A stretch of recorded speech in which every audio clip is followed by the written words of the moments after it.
This is Dr. Michael. There seems to be a lot of question between what is alkaline water, what is alkalized water, is there a difference, why do the pH strips not work on this water, why do the drops work on this water. So here's a brief explanation.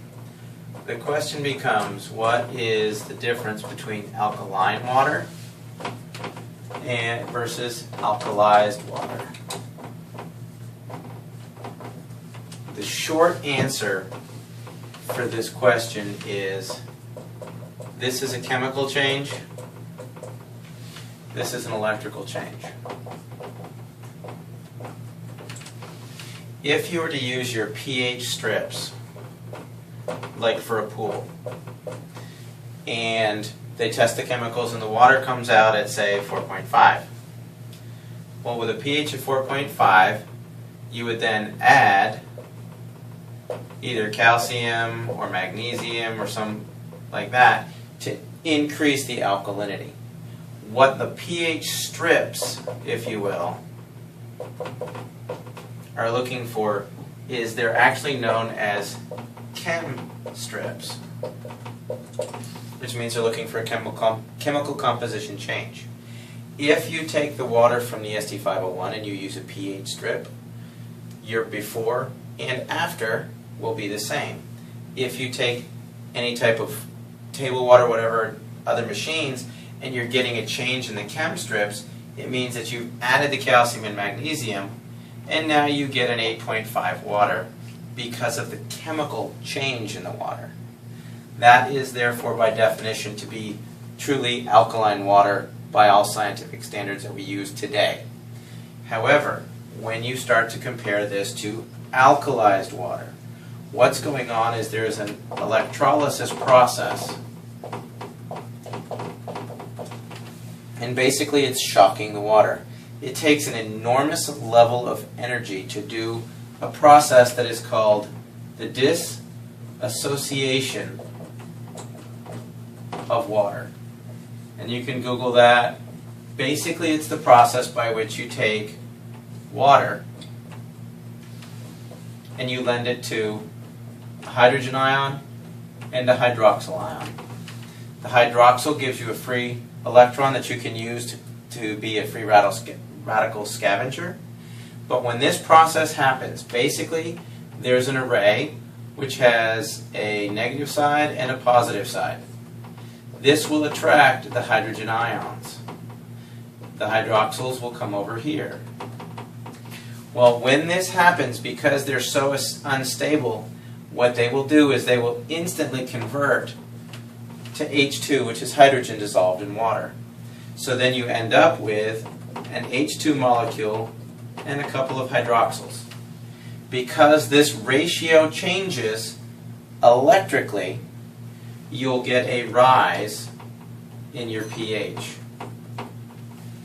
There's no chemicals added. There's nothing they're taken or added to the water. It is strictly a requirement of power, which is where this unit comes in.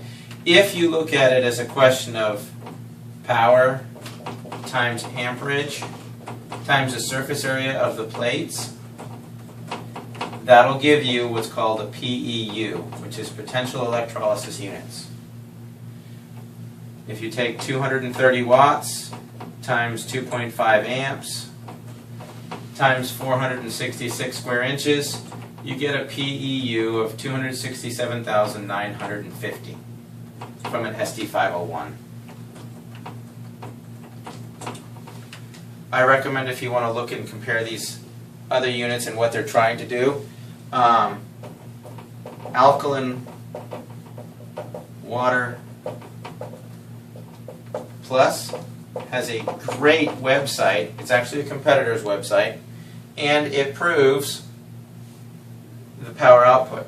Most of the units there have 110 watts times a half amp, and the standard plate size is 117 square inches, which gives you a PEU of 6,435, or approximately 2.4% of this power. Because it doesn't have enough power to create the dissociation of water, they have to add calcium and or magnesium to change the water supply.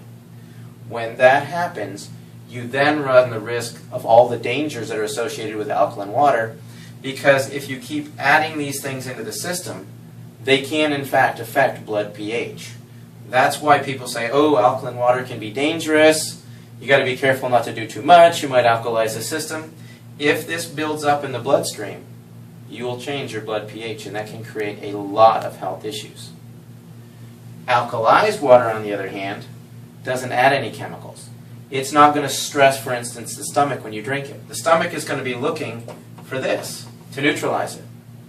It is not looking for this right here.